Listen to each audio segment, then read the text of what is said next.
మీకుండే ఎటువంటి గ్రహ బాధలైనా గృహ బాధలైనా శాశ్వత పరిష్కారం కోసం సంప్రదించండి శ్రీనివాస జ్యోతిషాలయ. సార్ నమస్తే. నమస్తే. సహస్ర హత్య కేసులో తల్లిదండ్రులే విచారించారు. వాళ్ళే ఒక క్లూ ఇచ్చారు. ఆ క్లూ ఆధారంగా ఎవరైతే నిందుతున్నారో వాళ్ళని పట్టుకునే ప్రయత్నం అయితే జరుగుతుందని అంటున్నారు. ఇంతకీ వాళ్ళు ఏం చెప్పారు? పోలీసులు ఎప్పుడు దీన్ని సాల్వ్ చేసే అవకాశం? మనకి కూకట్పల్లిలో సంగీత నగర్లో మొన్న మండే జరిగిన సహస్ర హత్య మొత్తం 2 తెలుగు రాష్ట్రాలని కుదిపేస్తుంది. ఎందుకంటే ఒక చిన్న పాప 12 ఏళ్ల పాప అతి దారుణంగా కత్తులతో అలా పొడిచి, అంటే ఒక కసి ఉంటే ఎలా పొడుస్తారో అలాగా గొంతు దగ్గర 15 కత్తిపుట్లు, కడుపులో 5 కత్తిపుట్లు. అంటే ఆ వ్యక్తి ఎవరు? కసి అన్నా ఉండాలి, లేదా చేతబడి అన్నా ఉండాలి, లేకపోతే చేయడానికి వెళ్ళి ఆ అమ్మాయి గట్టిగా ప్రెజర్ చేసినప్పుడు ఒక భయభ్రాంతంతో అతని మైండ్ పనిచేయకుండా కూడా చేస్తారు. అంటే ఒక్కొక్కసారి ఆ టెన్షన్లో మనుషులు ఏం బిహేవ్ చేస్తారంటే రీజన్ ఉండదు, కస అని ఇంకా వాళ్ళ భయంతో కూడా పొడిచేస్తారు. సో అంటే హ్యూమన్ సైకాలజీ ఏంటంటే ప్రెజర్ సిచ్యువేషన్ వచ్చినప్పుడు కానీ మన లోపలి క్యారెక్టర్ బయటికి రాదు. మనం అంతా బాగానే ఉంటాం కానీ ఆ ప్రెజర్ సిచ్యువేషన్ వచ్చినప్పుడు. అందుకనే రాబర్ట్ మెకే అనే ఒక స్క్రీన్ ప్లే రైటరు స్టోరీ అనే బుక్ లో ఇదే చెప్తాడు. ఒక ప్రెజర్ సిచ్యువేషన్ వస్తే ఒక మనిషి ఎలా బిహేవ్ చేస్తాడో అదే అతని అసలు క్యారెక్టర్ అని చెప్తాడు అతను. సో మామూలుగా మన ఇద్దరు రోజు మంచి డైలాగ్ కూడా ఒకటి ఉంది, ఎవరు చూడనప్పుడు సమాజం ఎవరో చూడనప్పుడు నువ్వు ఎలా ప్రవర్తిస్తానది నువ్వని. ఇది అది కూడా కాదు, ఇది నీకు ఒక క్రైసిస్ సిచ్యువేషన్ రావాలి. ఆ సిచ్యువేషన్ లో నీకు కూడా తెలియదు నువ్వు ఎలా బిహేవ్ చేస్తావు వచ్చేవరకు. సో అంటే ఇప్పుడు మన ఇద్దరం ఫ్రెండ్స్ రోజు మామ మచ్చ అని మాట్లాడుకుంటుంటాం, కానీ నాకు ఒక ప్రమాదం వచ్చినప్పుడు, లైఫ్ అండ్ డెత్ వచ్చినప్పుడు మీరు నాకు నిలబడతారా లేదా అనేది మీ అసలు క్యారెక్టర్.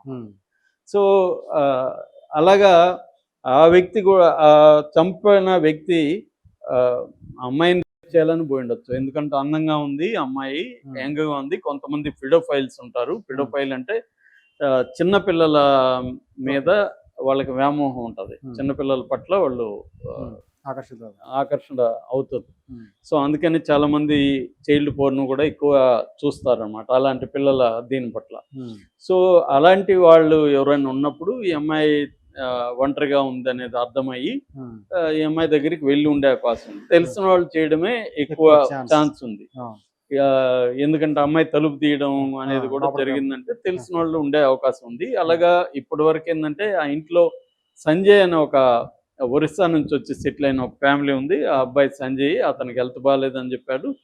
వాళ్ళ భార్య ఏమో జాబ్కి వెళ్ళింది, పిల్లలు స్కూల్కి వెళ్ళారు, ఇతను ఒంటరిగా ఉన్నాడు. ఇతను తాయెత్తు కట్టుకొని ఉన్నాడు. తర్వాత బట్టలు ఉతికి ఆరేసాడు ఆ టైంకి. సో పోలీసులు మామూలుగా వీళ్ళు డాగ్ స్క్వాడ్ డాగుల ద్వారా ట్రై చేశారు, కాలేదు. తర్వాత క్లూస్ టీమ్ కలెక్ట్ చేసింది. ఆ అమ్మాయి బట్టలు కానీ బ్లడ్ శాంపుల్స్ కానీ అక్కడ వేలు ముద్రలు ఇవన్నీ కలెక్ట్ చేసి FSLకి పంపించారు, ఫోరెన్సిక్ సైన్స్ ల్యాబ్కి. దాని తర్వాత సీసీటీవీ ఫుటేజ్లు చూస్తే ఒక సీసీటీవీ మాత్రం వర్క్ చేస్తుంది. అది ఈరోజు ఒక ఛానల్లో కూడా ఒక గేట్లో నుంచి ఒక అబ్బాయి బయటకు వచ్చి పక్కింట్లో ఒక ఆవిడ బయట పనిచేస్తుంటే ఆమెను చూసి మళ్ళీ లోపలికి వెళ్ళి, మళ్ళీ ఆమె లోపలికి వెళ్ళబోతుంటే మళ్ళీ వచ్చి ఆమె మళ్ళీ బయటకు రాగానే మళ్ళీ అతనికి లోపలికి పోయిన ఒక 9:27కి ఇది అర్లీ మార్నింగ్ జరిగింది. ఆ ఫుటేజ్ అయితే ఉంది, కానీ దాని ఎక్స్టెన్షన్ ఫుటేజ్ అయితే లేదు. మరి పోలీసులకు కూడా ఖచ్చితంగా కలెక్ట్ చేసి ఉంటారు. వీళ్ళు మేమే చేసామని చెప్తారు కానీ ఖచ్చితంగా పోలీసులు చేస్తుంటారు. ఎందుకంటే అక్కడెక్కడ సీసీటీవీలు ఉన్నాయో వాళ్ళు గుర్తించి ఆ ఇండ్లలో నుంచి తీసుకొని ఉంటారు. ఇప్పటికి అవన్నీ కూడా వాళ్ళు పరిశీలించుంటారు. కానీ ఆ క్లూ సరిపోదు పోలీసులకి, ఎందుకంటే దాంట్లో ముఖంగానే ఏమి కూడా కనిపించట్లేదు. సో దాన్ని ఏమన్నా అనలైజ్ చేసి చేయగలరా అంటే క్లోజప్ షాట్ వేసి వాళ్ళ ఎడిటింగ్లో కూడా జూమ్ వేయచ్చు. అలాంటి జూమ్ వేస్తే ఏమన్నా తెలుస్తుందా అవన్నీ చూడాలి. అది టెక్నికల్ అనాలిసిస్ చేయాలి. అట్లాగే టవర్లో చేయాలనుకున్నప్పుడు ఆ బిల్డింగ్లో ఆ పర్టికులర్ 9:30 నుంచి 10:30 లోపల ఈ అమ్మాయి చనిపోయినట్టుగా పోస్ట్ మార్టం రిపోర్ట్లో ఉంది. ఆ టైంలో ఆ బిల్డింగ్లో ఎవరెవరు ఉన్నారు అనేది ఫోన్ల ద్వారా కూడా ట్రేస్ చేయొచ్చు. మామూలుగా బిల్డింగ్లో విచారిస్తే కూడా తెలుస్తుంది, ఎందుకంటే అది ఇండిపెండెంట్ బిల్డింగు, 1+2 ఫ్లోర్స్, 6 ఫ్యామిలీలు ఉన్నాయని చెప్తున్నారు. అంటే ఈచ్ ఫ్లోర్లో 2 ఫ్యామిలీలు ఉంటే 6 ఫ్యామిలీలు ఉన్నాయి, వీళ్ళదేమో టాప్ ఫ్లోరు. సో అలాగా ఆ బిల్డింగ్లో ఉన్న వాళ్ళ అందరినీ కూడా వాళ్ళ వేలి ముద్రలు అవన్నీ కూడా వాళ్ళు తీసుకున్నారు. అట్లాగే వాళ్ళ ఫోన్లు కూడా తీసుకున్నారు. వాళ్ళ ఫోన్లు కూడా నెంబర్స్ తీసుకొని టవర్ టైంలో వీళ్ళు ఇక్కడ ఉన్నారో లేదా కూడా చెక్ చేశారు. Okay. ఎందుకంటే ఆ బిల్డింగ్లో ఉన్న వాళ్ళందరూ ఆ టైంలో అక్కడ లేరు, Hmm. వాళ్ళు పనుల మీద బయటకు వెళ్ళారు. Hmm.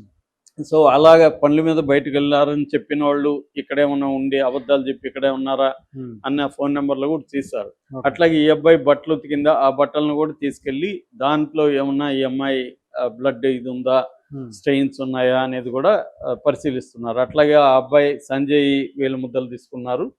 అట్లాగే సంజయ్ని కూడా విచారించారు, నువ్వు ఎందుకు తాయితీ కట్టుకున్నావు అంటే ఆయన నా హెల్త్ బాగాలేదు కాబట్టి మా ఊరికి వెళ్ళి కట్టుకున్నా అన్నాడు. Hmm. సో తల్లిదండ్రులు మామూలుగా అడిగారు.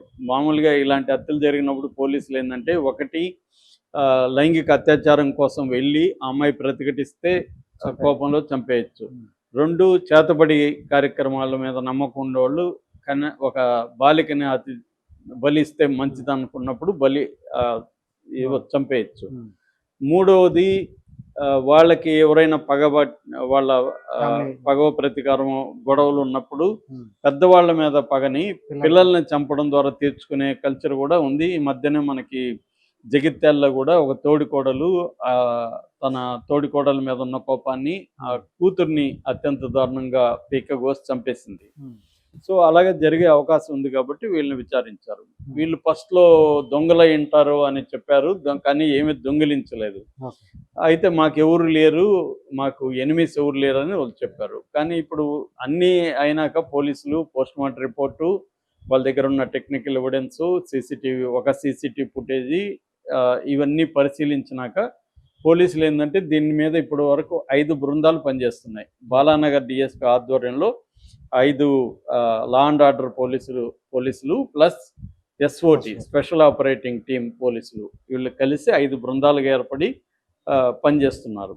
సో వీళ్ళు ఇప్పుడు ఏంటంటే వీళ్ళ అమ్మ నాన్ననే నిన్నంతా కూడా 4-5 గంటల పాటు మళ్ళీ రకరకాలుగా ప్రశ్నించారు. ఎందుకంటే మనకి ఒక్కోసారి మనకి కూడా గుర్తుండదు, మనకి ఎవరు ఎనిమి లేదనుకుంటాం, కానీ చిన్న సంఘటనే జరుగుండొచ్చు, చిన్నగా ఎవరితోనూ గొడవ అయిండొచ్చు, మనం అది పెద్దగా అనుకోం కాబట్టి ఏమి జరగలేదు సార్ అని చెప్పచ్చు. అందుకని వాళ్ళు అనేక రకాలుగా వీళ్ళని క్వశ్చనింగ్ అనేది చేశారు. ఆ క్వశ్చనింగ్ లో వాళ్ళకి తెలియకుండానే వాళ్ళు కొన్ని క్లూస్ ఇచ్చారనేది ఇవాళ మనకి లీక్ అయింది.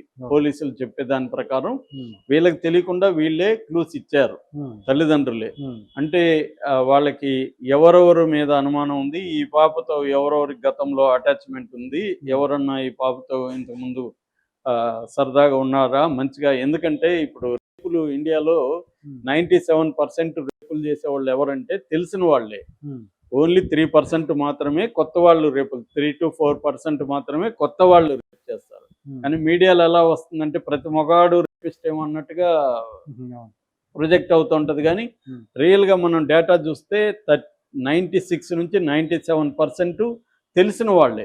మామయ్యలు కావచ్చు, బాబాయిలు కావచ్చు, పక్కింటోళ్ళు కావచ్చు, ఎదురింటోళ్ళు కావచ్చు, టీచర్లు కావచ్చు, ఇలాగ తెలిసిన వాళ్ళే రేపులు చేస్తారు.